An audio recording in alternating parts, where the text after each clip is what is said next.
Estamos todos.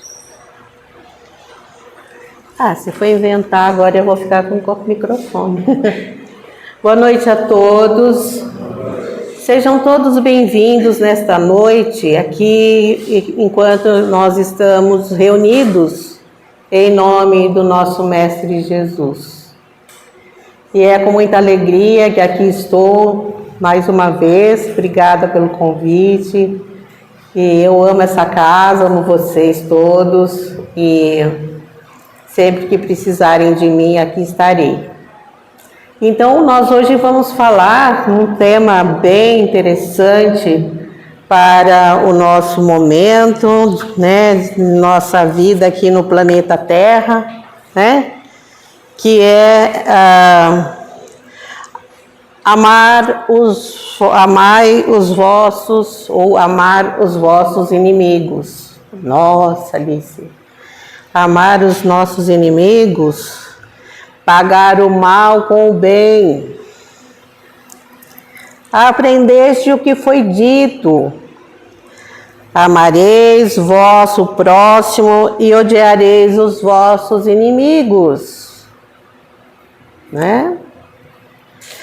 E eu vos digo, disse Jesus, amai os vossos inimigos, né? Fazei o bem àqueles que vos odeiam e orai por aqueles que vos perseguem e vos caluniam, a fim de que sejais filhos do vosso Pai que estás nos céus, que faz erguer o sol sobre os bons e os maus, que faz chover sobre os justos e os injustos. Deus não pega a chuvinha, uma nuvenzinha particular e fala assim: olha, chove só lá na casa da Rosana, molha o jardim dela, a horta dela, ou molha só esse quarteirão que são pessoas boas aqui, então vamos regionalizar o benefício. Não, Deus não faz essas coisas conosco. Ele manda para todos nós. Sejam as pessoas boas, sejam as pessoas más, sejam até as pessoas cruéis, né? Todos recebem a chuva na mesma proporção, né? Porque se nós amarmos, né, aqueles que nos amam, que recompensa disso teremos? Que facilidade é essa, né? Então ele fala: os publicanos não fazem também? E quem eram esses publicanos, afinal de contas? Eram aquelas pessoas odiadas, né? Eles eram cobradores de impostos. Chegava lá no seu estabelecimento comercial, na sua empresa, lá na sua feirinha onde você estava vendendo suas verdurinhas, seus tomatinhos, né, seus legumes, seus animaizinhos, e eles chegavam e queriam receber os impostos, né? Mas isso era coisa deles? Foram eles que inventaram isso? Claro que não. Eles obedeciam ordens, né, do rei, né, ordens de Roma, para fazer esse trabalho, né? Então, eles estão exemplificando dessa forma, que é para a gente saber que nós não podemos, às vezes, odiar uma pessoa em detrimento daquilo que ela faz, ou da ocupação que ela tem, porque nós não sabemos a razão pela qual ela está fazendo esse trabalho. Se ela está sendo obrigada, né? Se ela realmente se predispôs a fazer esse trabalho, né? A gente não sabe qual é a necessidade dela, né? Então, nós não temos esse direito de julgar as pessoas, e por conta do nosso julgamento, classificarmos as pessoas só porque elas não nos agradam, que elas sejam pessoas de má vida, como é o caso aqui nós estamos observando dos publicanos, né? E se vós não emprestais senão àqueles que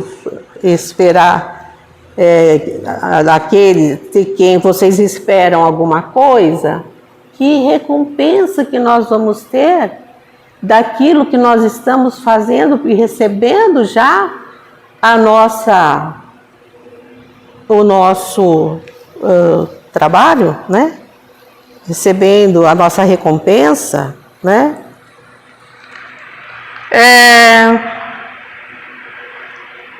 Amar os nossos inimigos não é fazer com que a gente tenha ódio e rancor sobre os nossos inimigos.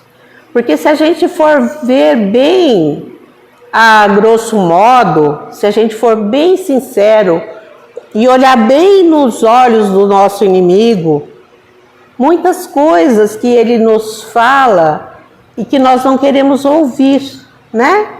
Então a gente fica às vezes com raiva porque mexeu num sentimento que está ali reservado dentro de nós, que nós não gostaríamos de estar mexendo nesse nosso probleminha, digamos assim, que nós temos, que a gente pensa que está lá escondido, né? Que ninguém viu, que ninguém sente.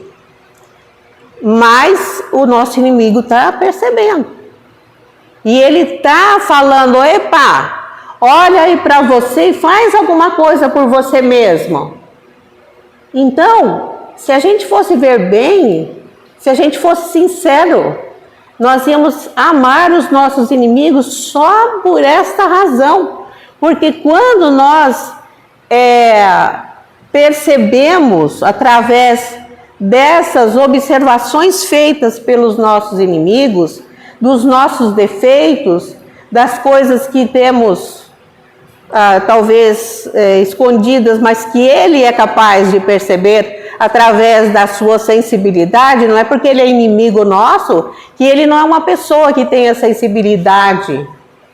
Ele pode ter sensibilidade de saber que nós precisamos mexer naquele sentimento, né? E quantas vezes nós erramos e nós não admitimos que erramos e nós não queremos pensar naquilo que fizemos. E o nosso inimigo vem aí e fala, epa, alô, acorda, faça alguma coisa por você mesmo, né? Então o que acontece? Mexe com a gente e a gente fica danado da vida porque pensa que nós somos aquelas pessoas que não podem ser tocadas, né? Que não podem ser cutucadas, né?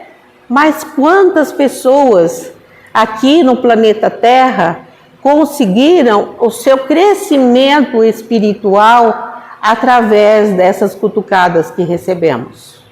Quantas pessoas? Pararam para pensar numa coisa dessa? Né? Então, amar o nosso inimigo, como Jesus mesmo nos colocou, não é para a gente pegar e agarrar no braço do nosso inimigo e sair por aí saltitando com ele, né? Até porque a nossa energia não está batendo, né? Porque a gente está vibrando em faixas diferenciadas, né? Então, nós não temos essa tranquilidade, digamos assim, de sair de braços dados por aí com aquelas pessoas com as quais nós consideramos nossos inimigos, né? Mas o que é que nós precisamos fazer em relação aos nossos inimigos, se nós os tivermos? Vamos fazer umas observações. Olha,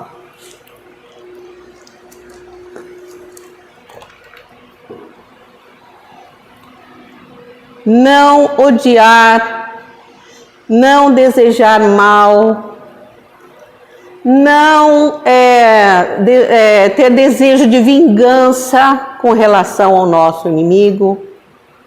Gente, eu ouço tantas pessoas que falam assim: ai, mas vingança é um prato que a gente come frio.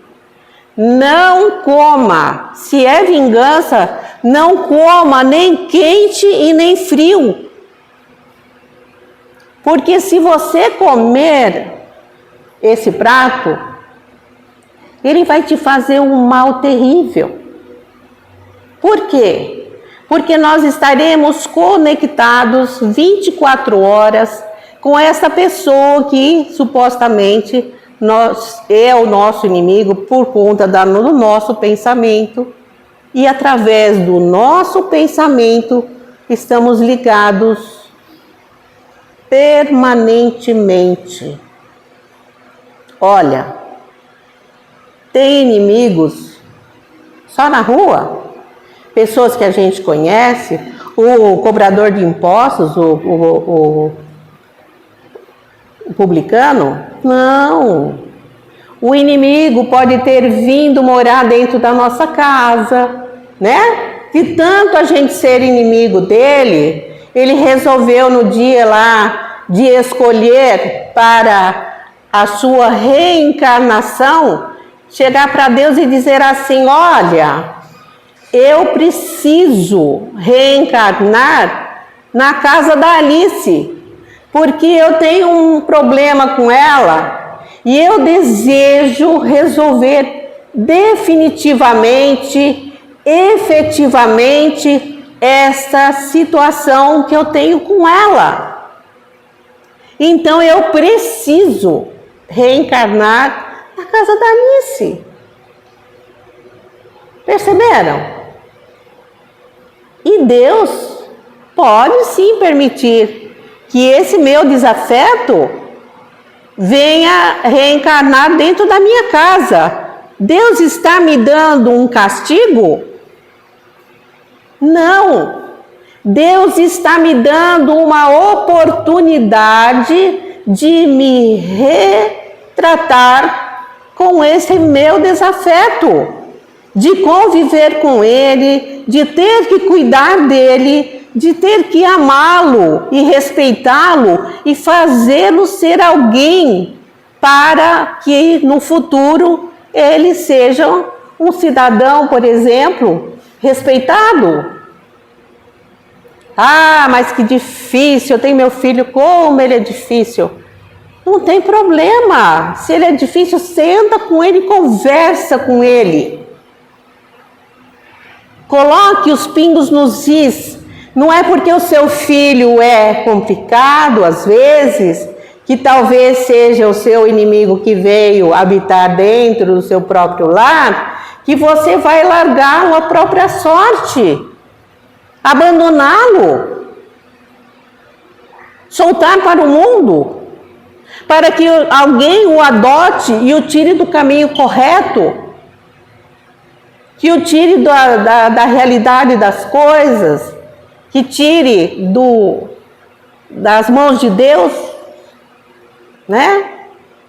Então, aonde que está exatamente o mérito de tudo isso? O esforço que eu vou desprender de mim para estar cuidando desse meu ente querido que está ali dentro da minha casa, para cuidar com amor, com zelo, com fé e com esperança.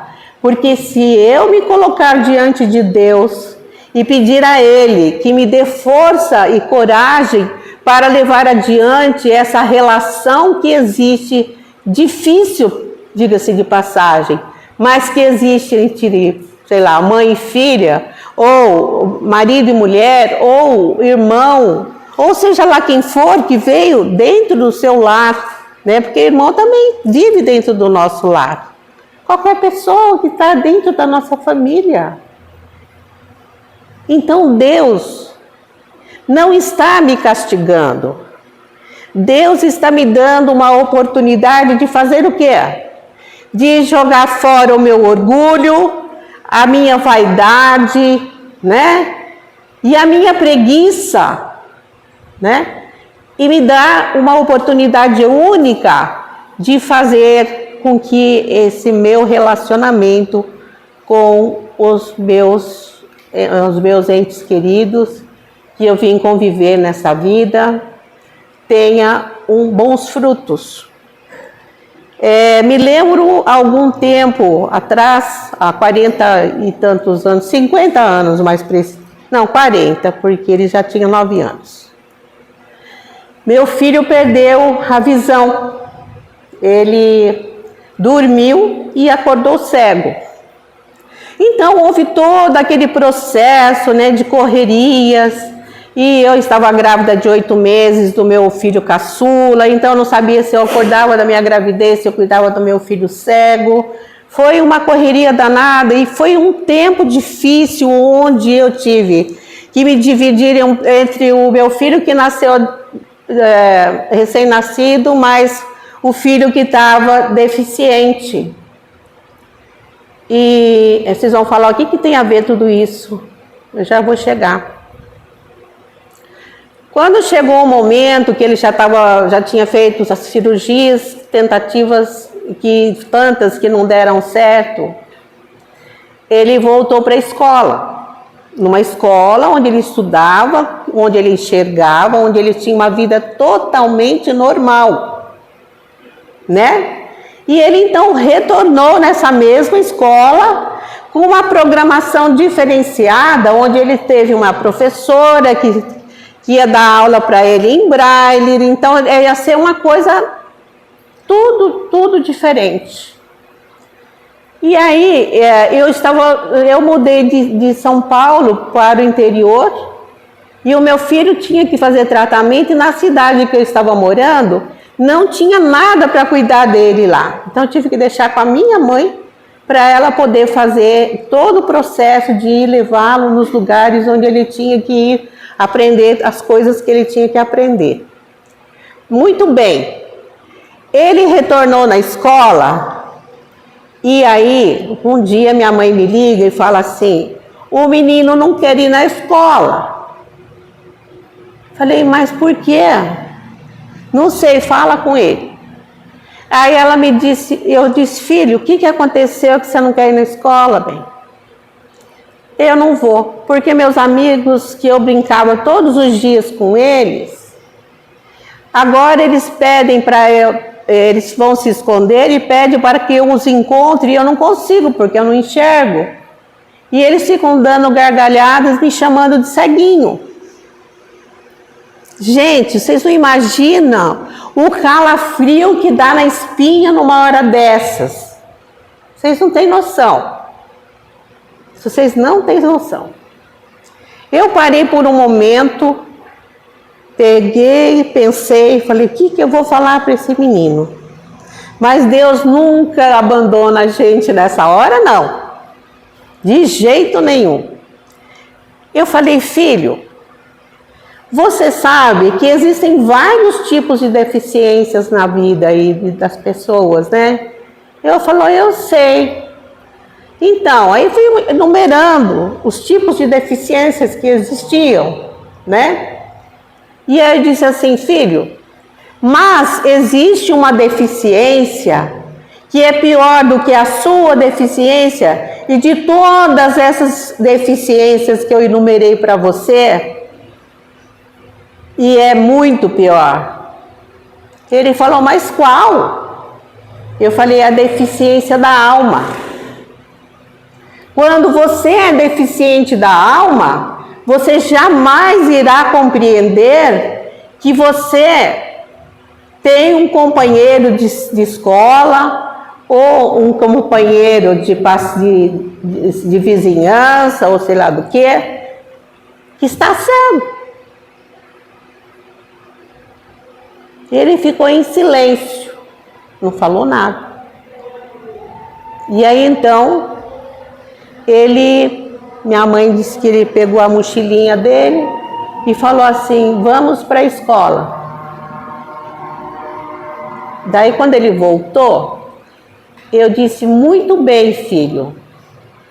Porque você não vai deixar que uma pessoa que não deseja o seu bem, que não conhece a dificuldade que você tem, fazer você ser uma pessoa dependente, que não vai fazer escola, que você não vai fazer nada, que você vai ser um coitadinho porque você é um homem deficiente. Você fez muito bem, parabéns, meu filho. E hoje meu filho tem 50 anos, ele fez faculdade, ele é pai de família, ele tem trabalho, ele viaja sozinho, ele tem uma vida completamente normal e ele mesmo se banca sozinho. Perceberam? Então o inimigo, ele não está só aqui na nossa esfera dos adultos. O inimigo, ele atua em todas as áreas. Lá na infância, na idade avançada, qualquer lugar que você esteja, o inimigo está lá para desestabilizar a vida de qualquer pessoa. Perceberam? Então, o que nós devemos fazer quando nós percebemos alguma coisa sobre esse assunto? Devemos lutar por nós mesmos. Porque quando nós estamos lutando por nós mesmos, nós não estamos nos envolvendo com essa energia que ficou aqui embaixo. Ó, a energia está aqui. Quando você se movimenta para não ser aquilo que as pessoas querem que você seja, elas não querem que você progrida, elas não querem que você tenha um bom emprego, que você tenha uma casa boa, um carro para se locomover, um canto para, enfim, para passear, qualquer coisa que você deseje na vida. Se você não ficar parado, dando ênfase para esses devaneios que os outros criam com relação a você, com relação a mim, a vida não anda, ela não flui. Nós não vamos para lugar nenhum, né?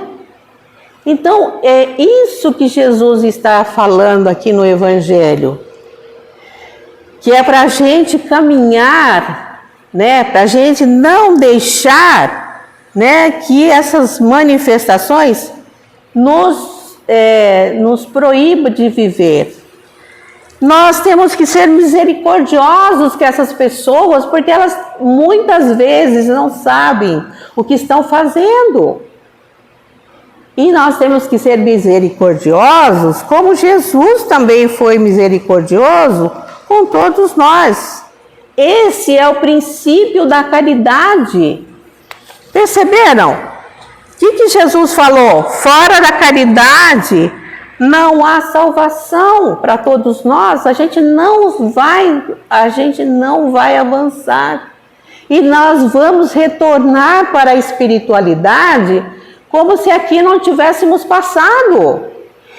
Como se aqui não tivéssemos vivido, jogado uma existência, uma oportunidade única que recebemos de Deus, com a permissão de Deus, para virmos aqui. E Deus sabia também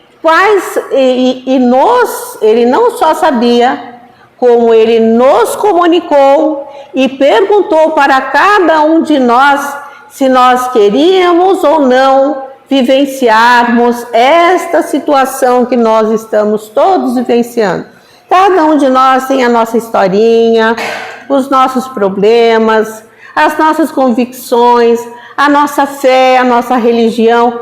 Outros não têm fé, não acreditam, não querem ir atrás de nada. A vida é assim, gente. Mas nós não podemos deixar que a vida passe, que é muito rápido, gente. Olha, a vida é um piscar de olhos.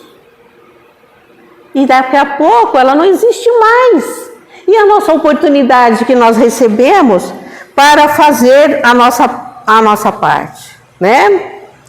Então, a gente tem que fazer o bem para que nós possamos receber o bem.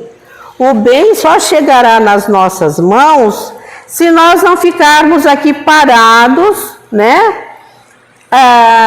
Com esses sentimentos mesquinhos, com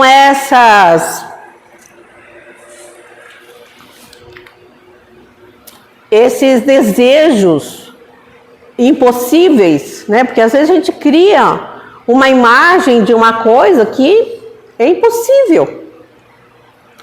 Mas vamos viver o que nós temos para hoje, né? Olha só, nós não podemos, gente, de maneira nenhuma, pegar o problema de quem quer que seja, quem seja lá quem for. Por mais importante que a pessoa possa ser, por maior que ela possa representar, nós não podemos nos deixar levar pelo roldão dos acontecimentos do mundo e da vida, porque a vida é a nossa vida. Perceberam a responsabilidade que nós temos nas mãos? Nós não somos responsáveis pela vida de ninguém, principalmente das coisas erradas que cada um das outras pessoas são capazes de fazer. Nós somos responsáveis pela nossa vida, pelo nosso crescimento espiritual, porque quando retornarmos à pátria espiritual, teremos que dar conta daquilo que aqui viemos fazer. Se o mundo é mau, é porque aqui tem homens maus. Se tem espíritos maus, como a gente fala, a gente está com um problema, está carregado, né? A gente está carregado. Algum espírito, né? Está com algum espírito. Mas você está com ele porque você está dando trela para ele. Sai dessa situação para ver se seu espírito vai ficar do seu lado. Ele não fica. Porque se você deixar, você vai ter um obsessor. E se você deixar mais um pouco, você vai ter um espírito que vai subjugar você e você só fará aquilo que ele bem entender. E ele vai fazer você fazer aquilo que ele quer. Quanto mais a gente abaixa, mais posse de nós ele toma, né? Então, nós temos que parar para pensar. Todas as vezes que eu estou fazendo agora minhas exposições, eu estou falando, gente, nós precisamos fazer o nosso ambiente. Onde que é o nosso ambiente? A nossa casa, né? A escola que a gente frequenta, né? O nosso trabalho, o lugar onde a gente professa a nossa religião. Temos que respeitar a nossa religião, conhecer a nossa religião a fundo para que nós possamos respeitá-la. Se nós estamos aqui hoje dentro da casa espírita, nós estamos espíritas agora, certo? Ou estou errada? Alguém aqui não é espírita? Hoje, agora? Nesse momento? Levanta a mão quem não for. Porque se nós viemos aqui, nesta casa, buscar uma palavra, um alento para aquilo que nós estamos precisando, nós, nesse momento, somos todos espíritas aqui dentro. Então, que sejamos respeitosos com as nossas religiões. Mas também precisamos saber e conhecer as nossas religiões a fundo. Quais são as promessas que a nossa religião nos faz? O que é que ela faz e que nos libertará se nós a compreendermos? e colocarmos em prática aquilo que ela está nos ensinando, porque de ouvir dizer a gente não vai chegar a lugar nenhum. Perceberam? Então, é através dessas providências que tomamos em relação a nós mesmos que nós vamos caminhando lentamente rumo ao alto, conquistando sim. Quando nós adquirimos o conhecimento espiritual, nós adquirimos força e nós adquirimos condições para progredirmos também materialmente, porque estamos fortalecidos e porque nós podemos buscar e porque podemos escolher aquilo que for melhor para todos nós. Então, gente, nós temos que saber essas coisas, tá? Não é só acreditar. Ah, porque aquela pessoa falou isso e eu achei tão lindo, né? Então eu vou lá porque eu achei lindo aquilo. E parar também, gente, de reclamar, de se queixar, né? Por quê? Porque se nós pararmos de reclamar e se a gente buscar a força em Deus, como eu vou repetir novamente, a força nós buscamos através da oração. Nós estamos aqui na Casa Espírita, enquanto está todo mundo se preparando para fazer o passe magnético em todos nós, para fortalecermos ainda mais, elevemos os nossos pensamentos aos céus e a Deus. E vamos pedir a Ele que nos dê todo o esclarecimento de todas as coisas que nós ouvimos aqui hoje, para que a gente possa corrigir o nosso caminho, né? A gente não precisa viver só no presente, né? Porque quando a gente não acredita no futuro, quando a gente não acredita na vida futura, a gente fica ligado demais com o presente, tá? E a gente fica só ligado nas coisas materiais. Olha, gente, eu adquiri um hábito porque eu estava com muitos problemas de saúde, tinha dor nas pernas, porque eu sofri um acidente de automóvel. E depois eu fiquei por anos, já faz muito tempo que eu sofri esse acidente. Eu fiquei por anos sentindo dores no quadril, dor no joelho, dor nos pés, dor aqui, dor acolá. E aí um dia acordei de madrugada com dor, eu falei, quer saber de uma coisa? Eu não vou ficar aqui reclamando, nem choramingando, não, eu vou rezar. E eu rezei de madrugada. E aí parece que tinha um anjinho que ele ia me pegar pelas orelhas assim de noite, no mesmo horário, e me chamava, violou, é a hora de rezar.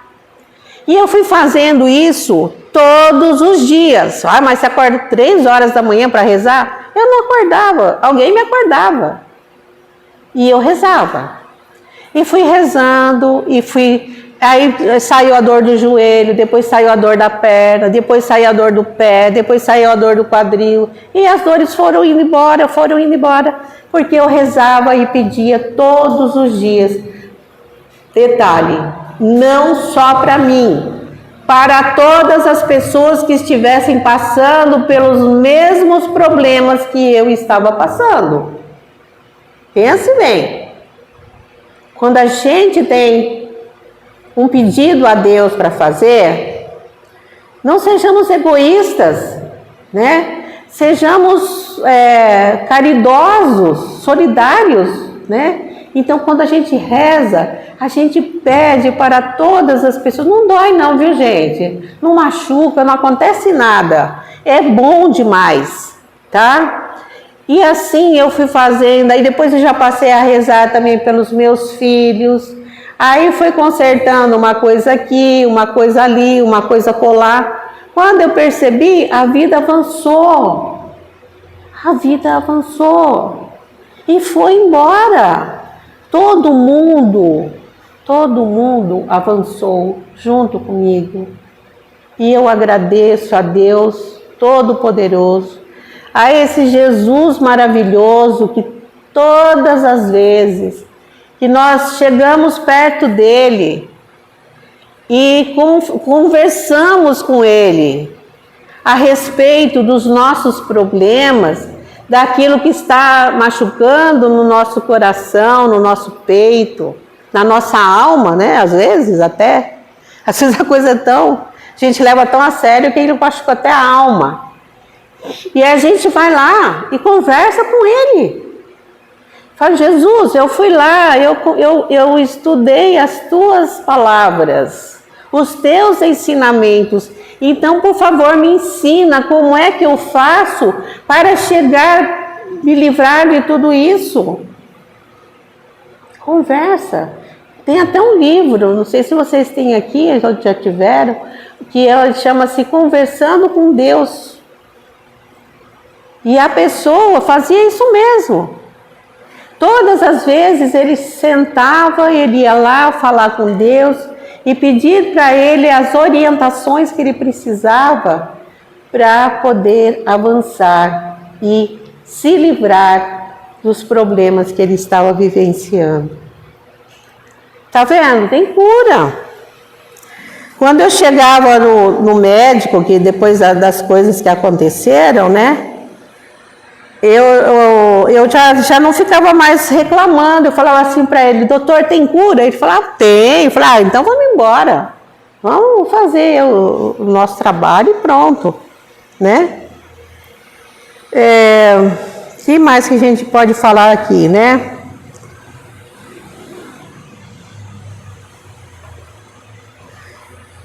A gente fica pensando nas dificuldades, né, com os nossos amigos espirituais, que a gente tanto tem medo às vezes deles, né? Mas quem são os nossos irmãos espirituais de quem nós temos medo?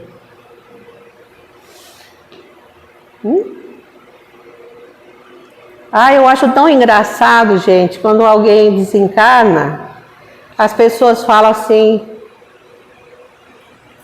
ele foi para o céu. Que bom, graças a Deus. Mas pense bem, não é porque a gente abotoou o casacão de madeira, não, tá? Vou deixar isso bem claro aqui. Que a gente vira santo, não. E tem mais, às vezes nós somos tão difíceis, temos um gênio tão para lá de complicados, que nós nem vamos embora. O que a gente fica fazendo enquanto espírito depois? Tudo aí. Ninguém vai para lugar nenhum. Ninguém quer ir lá aprender. Ninguém quer saber se desencarnou, se tem alguma ocupação, né, para o desencarnado. Não, ele quer ficar atazanando. Gente, pelo amor de Deus, nunca queira que ninguém morra porque você odeia aquela pessoa. Tá? Nunca queira isso, porque ele não vai morrer para você, tá? Depois que ele se livrar do corpo, ele vai ter uma facilidade enorme de estar se aproximando de você. Vai estar soltinho, Sabe o Gasparzinho aqueles desenhos animados? O nosso querido, né, amigo que a gente achou que a gente não gostava dele. Graças a Deus morreu. Não faça isso. Procure fazer com que você se ajuste com ele agora, aqui nessa presente encarnação, tá? Se não deu tempo, ore por ele. Ore por ele. Porque não há ninguém, nenhum coração maldoso que não se dobre diante de uma oração, de uma prece, com fé e com boas intenções, tá? Isso é fundamental.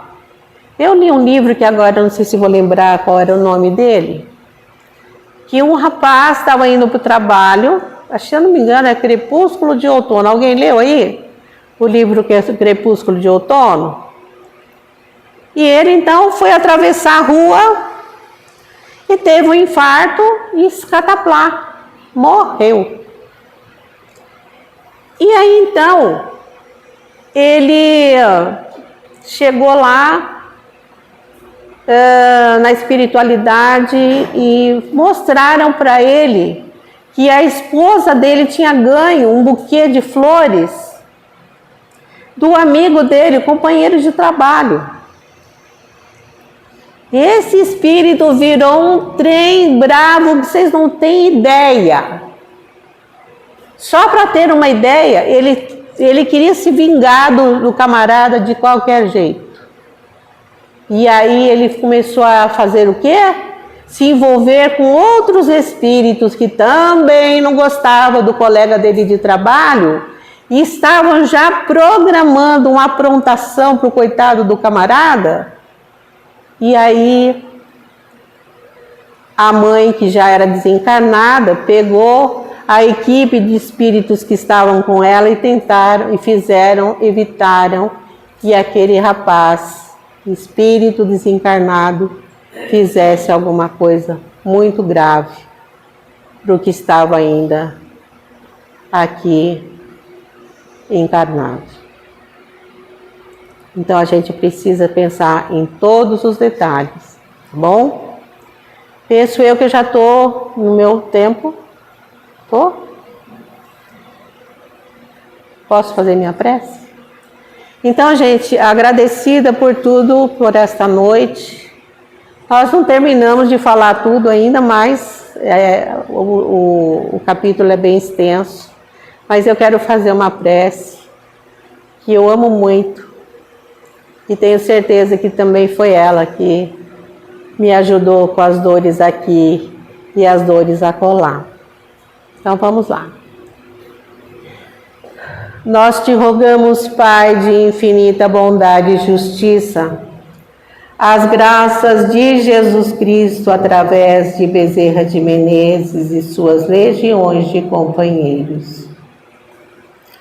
Que eles nos assistam, Senhor, consolando os aflitos, curando aqueles que se tornem merecedores, confortando aqueles que tiverem as suas provas e expiações a passar, esclarecendo aos que desejarem conhecer a verdade e assistindo a todos quanto apelem ao teu infinito amor. Jesus, divino portador da graça e da verdade, estenda as tuas mãos dadivosas em socorro daqueles que te reconhecem, o despenseiro fiel e prudente. Faze o divino modelo através de tuas legiões consoladoras, de teus santos espíritos, a fim de que a fé se eleve, a esperança aumente, a bondade se expanda e o amor triunfe sobre todas as coisas. Bezerra de Menezes, apóstolo do bem e da paz, amigo dos humildes e dos enfermos, movimenta as tuas falanges amigas em benefício daqueles que sofrem, sejam males físicos ou espirituais. Santos Espíritos, dignos obreiros do Senhor, derramai as graças e as curas sobre a humanidade sofredora, a fim de que as criaturas se tornem amigas da paz e do conhecimento, da harmonia e do perdão, semeando pelo mundo os divinos exemplos de Jesus Cristo, que assim seja. Graças a Deus. Obrigada, Senhor. Obrigada a todos. Amém.